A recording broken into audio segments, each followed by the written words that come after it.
everyone to the first episode of the Spring Forum. And each semester we've been highlighting something to do with the Centennial history.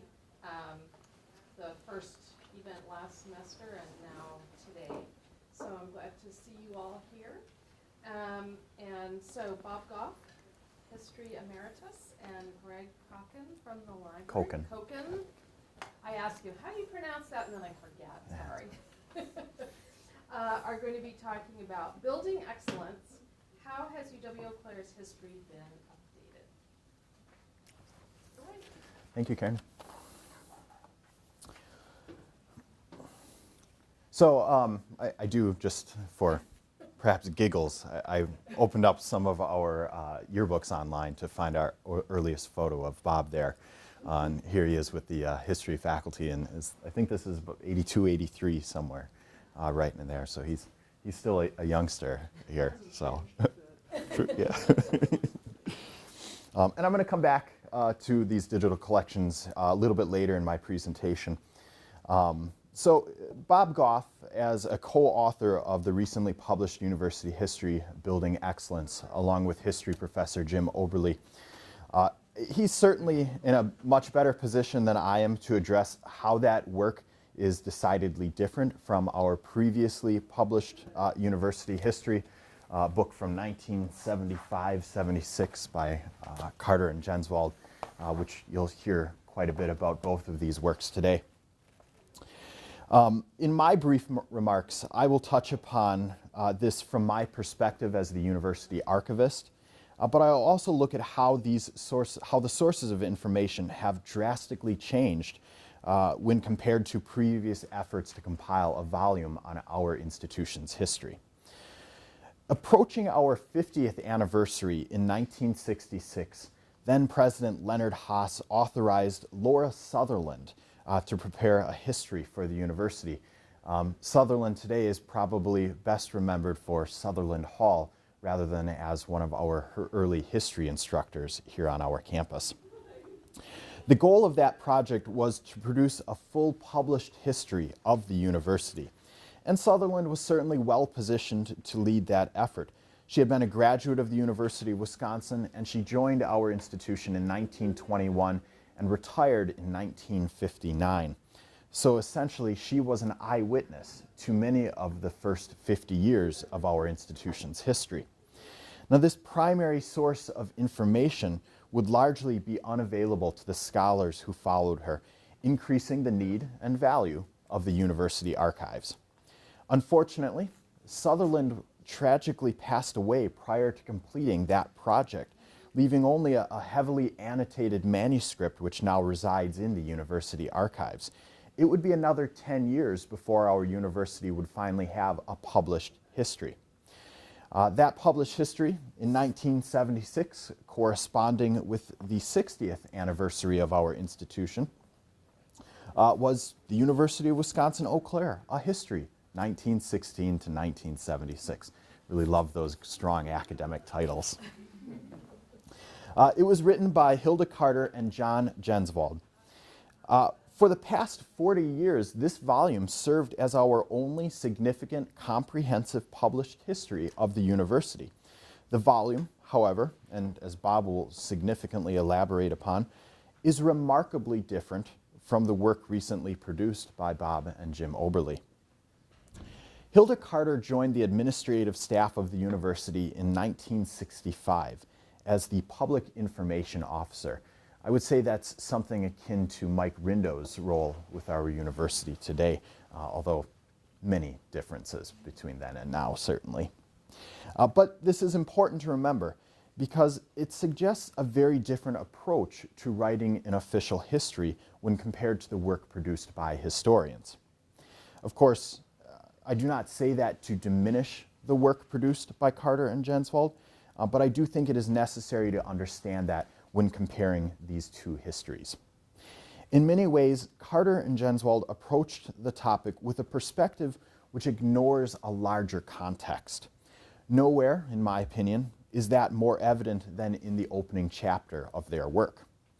While efforts to establish our school prior to 1916 are discussed, the changing nature of Eau Claire in the early 1900s, moving from an economy almost solely dominated by the lumber industry to one with a much more diversified manufacturing sector by 1916, it's almost completely ignored by them.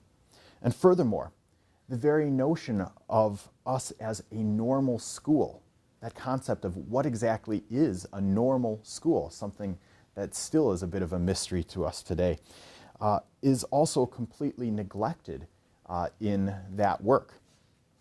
These aspects of our history, which are necessary to understand our institution both yesterday and still today, are realized in much greater depth in the work produced by Bob Gough and Jim Oberle.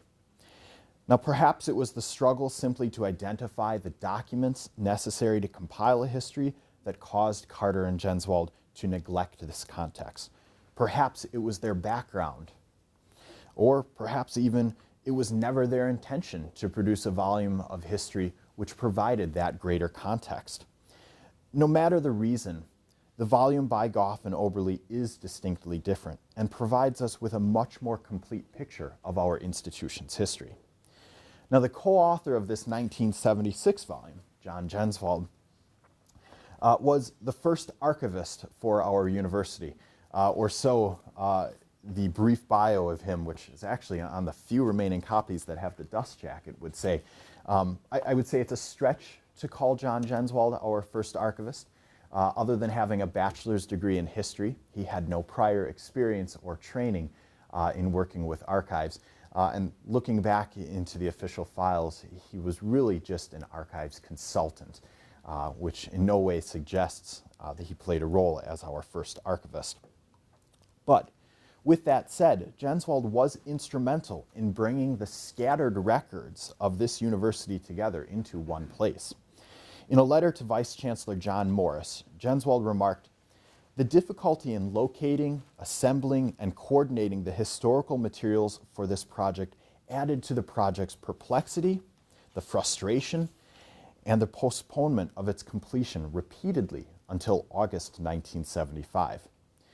Whereas Sutherland brought that first-hand knowledge to the process of compiling a university history, Carter and Jenswald needed the recorded history of the university to complete their volume." Jenswald continued in his letter to Morris, "There is no question that the history project could have been completed more rapidly and efficiently if a useful university archives had existed. This was a significant disadvantage faced by Carter and Jenswald in their efforts to prepare an official history." Following publication of their 1976 history, Jenswald worked in the library for a short time, and in that role he prepared a report which urged the creation of the university archives. I believe Jenswald likely saw himself continuing in some role as the university archivist, but ultimately the university archives would be folded into the Area Research Center, which was already an active component of the library at that time. In many ways, the university archives, though, is a direct result of the volume produced by Carter and Jenswald.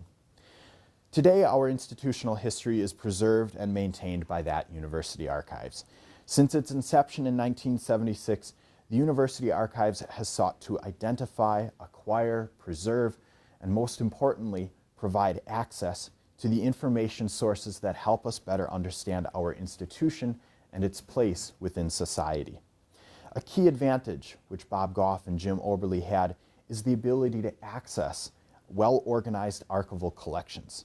Many here and others, such as records of the UW system and its predecessors, through the UW-Madison archives, the Wisconsin Historical Society, and over the past 10 years, the number of digital sources available online as well. This includes access to photographic prints and negatives which were unavailable to Carter and Jenswald, newspapers which can be searched by keywords, and collections with such detailed finding aids that they help researchers quickly uncover those rarely seen pieces of our history. And that's where I take a very quick diversion to some of these digital resources that are available today that simply were not available to Carter and Jenswald. Available through the library, Today we actually have over 2,000 of our historic photographs online, a complete run of our yearbooks. Yes, we had yearbooks at one time, from 1917 to 1995, as well as the Spectators from 1923, their very first issue, all the way up to 2002.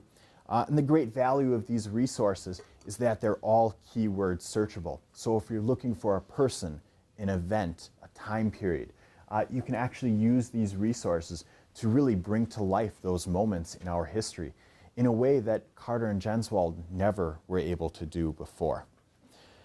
Given this level of access, the work by Bob Gough and Jim Oberle simply could not amend that of Carter and Jenswold. It required a completely new history covering our first 100 years. So with that, I'll turn it over to Bob. Thanks, Greg. A lot of people that Jim and I thank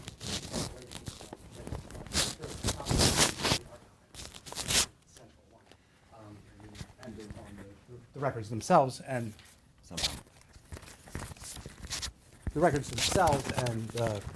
Greg and his staff to give us access to them.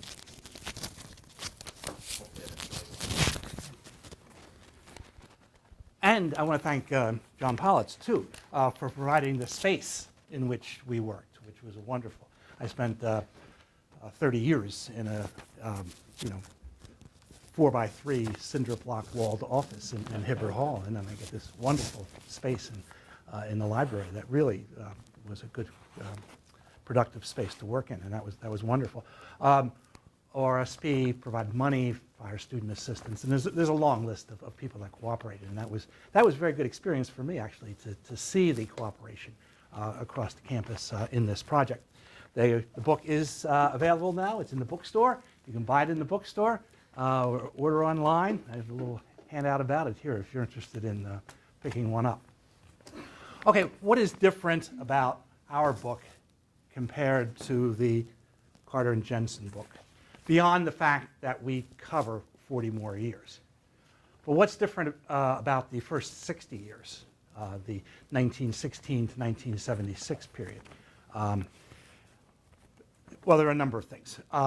One, we had greater perspective. This is what historians always like, perspective on the past.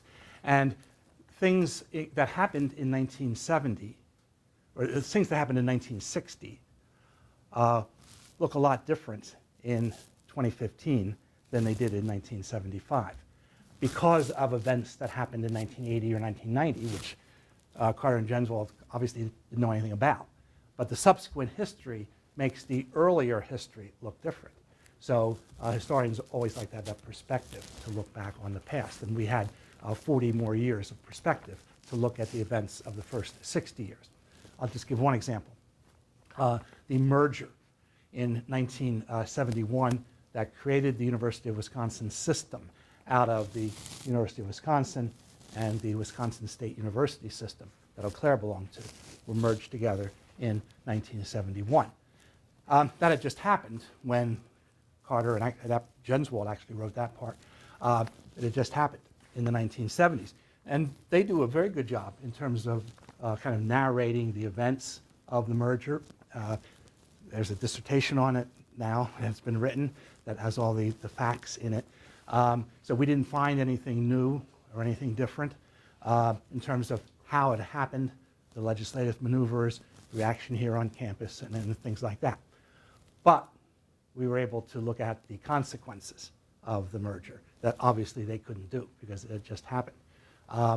We were able to step back and see what difference it made for UW-Eau Claire that it was now part of the University of Wisconsin system.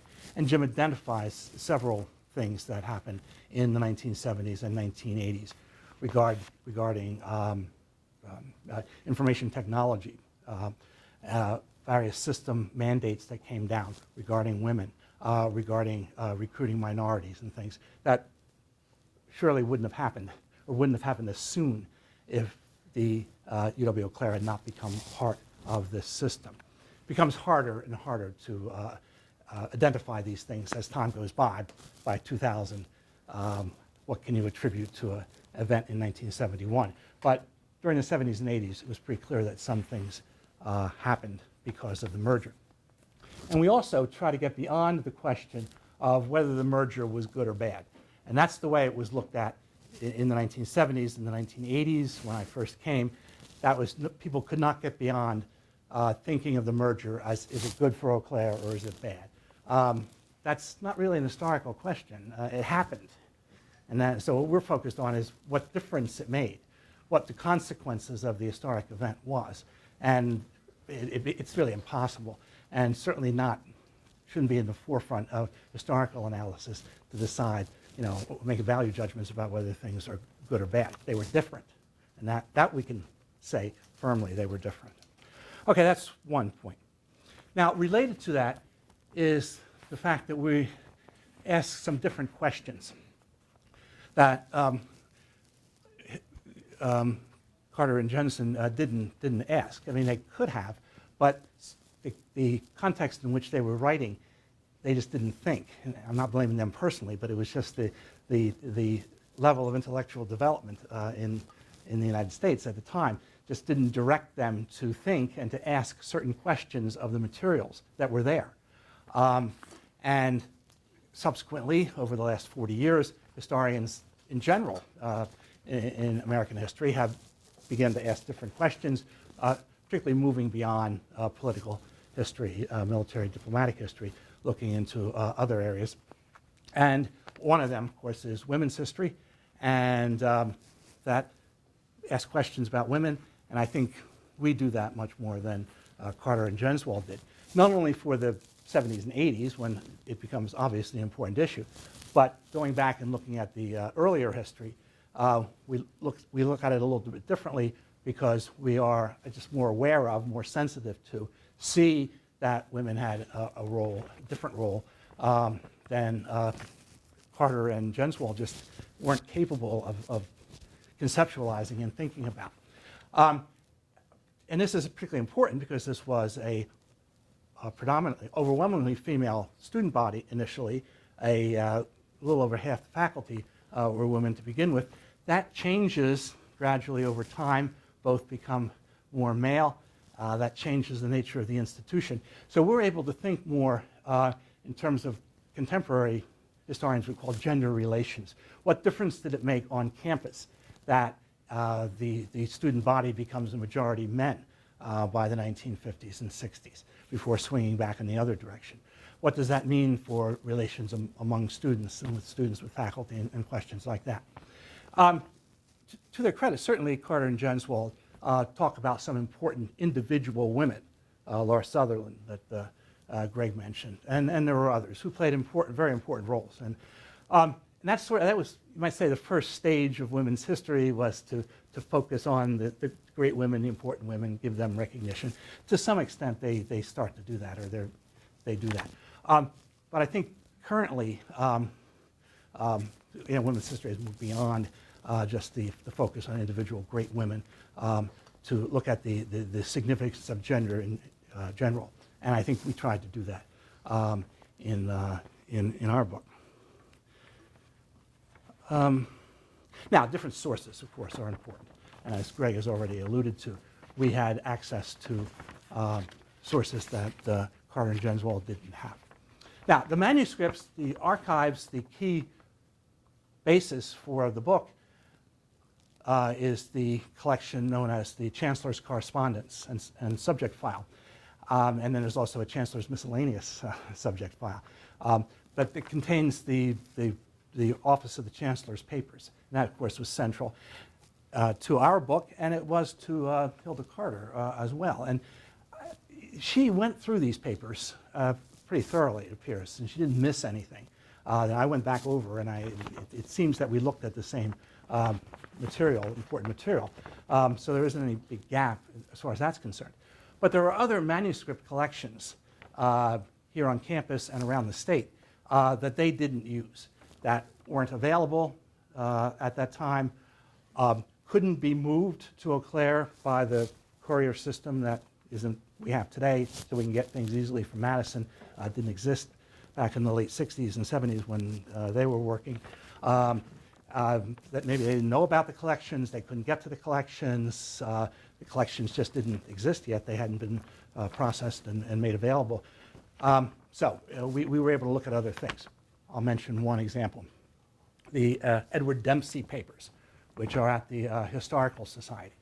Dempsey was an important figure in the history of the state for a number of reasons, but he was also president of the regents of the State Teachers College from 1923 to 1947, something like that. And the single most powerful individual in terms of the state teachers' colleges. And his papers are very useful, obviously, to get at.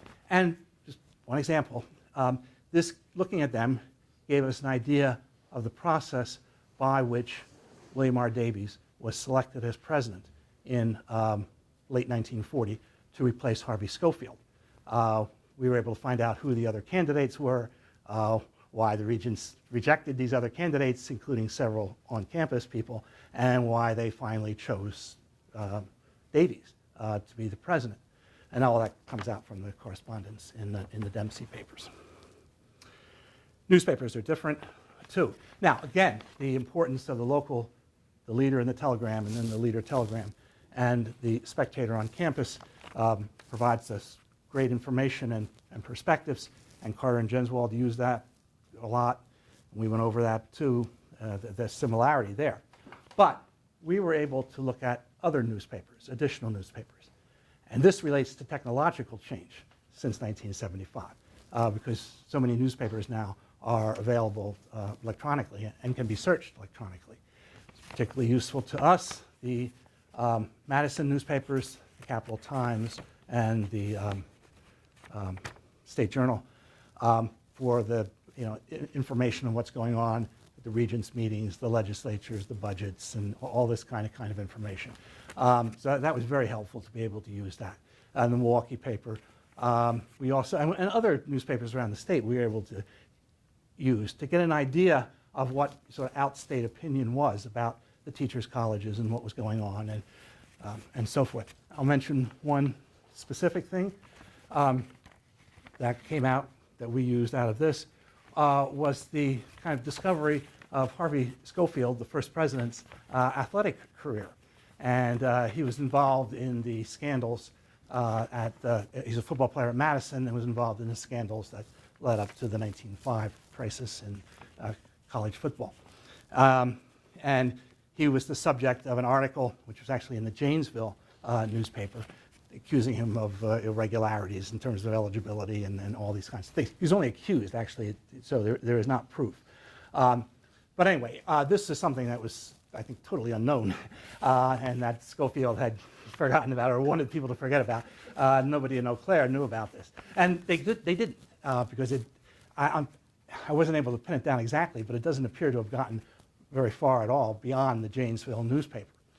So it was easy for that to kind of disappear from Schofield's life subsequently. Nobody, 30 years ago, 20 years ago, in their right mind would have spent hours and hours and hours going through the Janesville newspaper looking for something about Eau Claire or something about Harvey Schofield. It's just, you couldn't do it. It was so time consuming. But now, search electronically, in a half hour, you find the article, Harvey Schofield, headline, the headline is a front page article, University Gritter Schofield flouts eligibility rules or something like that. Never would have found that little revealing incident if you hadn't been able to search newspapers electronically. So that's important. Now, another source is oral history. Oral history was just coming in when, as a methodology, was just coming in when Carter and Jenswold were working. And they did some oral histories, and it's important. And if some of them are still in the archives, some of them are not. They've been lost. Since then, though, there's been a lot of oral history done for UW-Eau Claire, including one with Leonard Haas, the transcript of which is like 300 pages. And so that's the single most important source for the history of the university from 1930 to 1980. And there's lots of other oral histories that were done. Then for this project, I did more oral histories myself with the ORSP money. I hired students who did more oral histories. That was good. And then Erin Devlin, who taught in the history department for 2 or 3 years, organized, in at least 2 of her classes, an oral history project that was done by at least 2 of her classes, where they interviewed students going back to the 1940s and about their experiences on campus, which was very, very useful. And that added a dimension that's completely absent from Carter and Jenswell. Now we're able to know more about how students felt, what students experienced. And that was very important. And that was also done. The whole thing with the oral history is that the oral histories become better. They're done better because standards and practices and also technology for recording them becomes better over time. And some of these oral histories, frankly weren't very good. I mean, give them credit for trying. But certainly the ones that were done under the direction of Erin Devlin, who was a professional in public history and really knew how to do this, are much better than anything that people were doing in 1976. So that was a big help to us as well. Okay, and there also another reason why things are different, and some things are different in this book than in the earlier book, is because it was written by different people. Different people. Now, it's not that we're unbiased and they're biased or some simple thing like that. That's not true. But it's that we're different people, we're coming at it from a different perspective, thinking differently, having different backgrounds. Hilda Carter was an interesting person. She graduated from, I believe, Mount Holyoke in 1931, and then spent a decade of the 30s around Harvard University as what I call a factotum, and had a variety of jobs. She was editor at the medical school, secretary to the Society of Fellows for a while. If you Google search under her maiden name, which was kind of unusual, she'll come up a lot right at the beginning because she gets thanked in the acknowledgments and the prefaces of these very distinguished books that get published back in the 40s that thank her for her work when she was with the Society of Fellows. Anyway, so she had an insight on higher education and how it operates that Jim and I didn't have, could never have. She brought that to the book. And then she marries, comes to Eau Claire, and she's the wife of a lawyer for 20 years. And she gets to look at the community. She gets to look from the community as a active member of the community, looking at the college for 25 years, and has that perspective that she brings, which again we don't have. We came here and worked immediately for the university, didn't have that perspective. So she has perspectives and experiences that we don't have. But she was also an employee of the university. Now, Jim and I were too, in a sense, but obviously as tenured faculty, we're in a different position than what would now be an academic staff person whose primary job was to promote the university and sell the university. And needed the job. I mean, she was actually having some financial problems. So she had to, what was written had to be favorable to the university, and certain episodes were passed. There's nothing inaccurate or nothing lies in there, but certain episodes are passed over or presented in a very favorable way that I reflected the position that she was in within the university, and that's completely understandable. Okay, now we obviously bring different experiences. We're historians. We have PhDs in history. We've taught history for over 30 years, a variety of different subjects. Both Jim and I could be accused of being eclectic, actually, or too eclectic in terms of different subject areas that we've worked at in and published in. But that does bring a background to the work that Hilda Carter didn't have. And related to that, and I should have mentioned this before with the sources, it means that we've been able to utilize the secondary sources in American history that have been published since 1976. Obviously, you couldn't expect them to know. But we do know them because we've read them. And that is very, very helpful. The area of higher education was really underdeveloped in 1976. Actually, they could have read the whole literature quickly in an afternoon, but it's just exploded since 1976.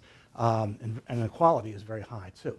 And that then particularly reflects the growth in the 1970s and 80s of the interest in social history meant that historians, turn their attention to students. And so there's an extensive literature now that is developed on the student experience in higher education that we were able to draw upon. Recent work connects it to this idea of nation building as a theme in American history and links higher education to that. And it's just a wealth of secondary literature now that Jim and I knew or found out about and used that far transcended what Hilda Carter and John Genswald were able to use in 1976. So, and that helped us to look at certain topics too.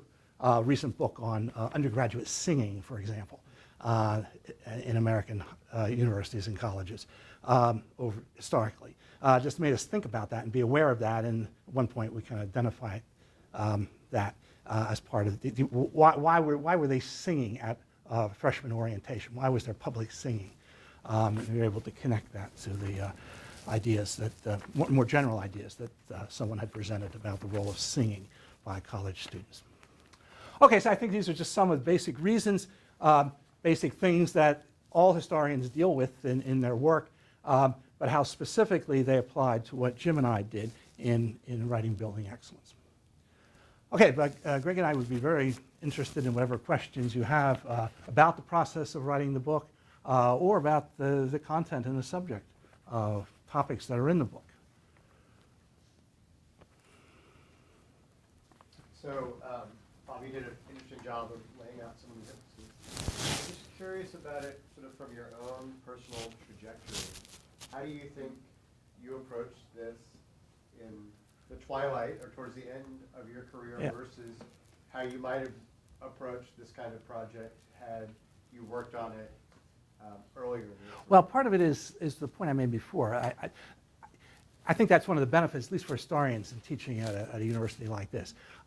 You're able to go with your interests and develop new interests and change. I think more so than at Madison, where you just work more intensely in your field. So I started in early American history, and then I got interested in Wisconsin history, and rural history, and then I got into the history of K-12 education, and that. So I learned a lot more over those years, and I think that really made a difference in terms of thinking of trying to locate, situationalize the institution. I just knew more about American history and knew more, and I think same thing is true as Jim too. He started out in economic history, then he did Civil War, then in American economic Wisconsin Indians. Now he's into Hungarian immigration. So he just knows a lot, and I just personally I think that would be the big difference compared to if I did it in 1981.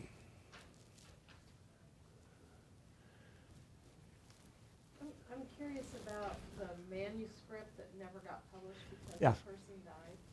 Did these authors incorporate that work into the Yes, they did. Laura Sutherland's book. She was killed in a traffic accident out at the corner of Claremont and what is that?